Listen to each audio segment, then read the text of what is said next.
front of me is Samsung Galaxy XCover7 Pro, and today I would like to show you how you can resize font.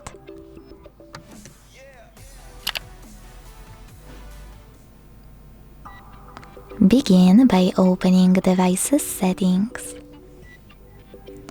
Now scroll down a tiny bit, and when you're ready, hit Display.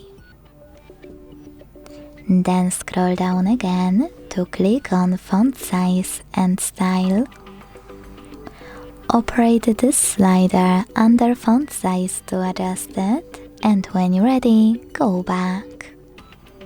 Thanks so much for watching. If you enjoyed this video, don't forget to leave a like, comment and subscribe. Bye!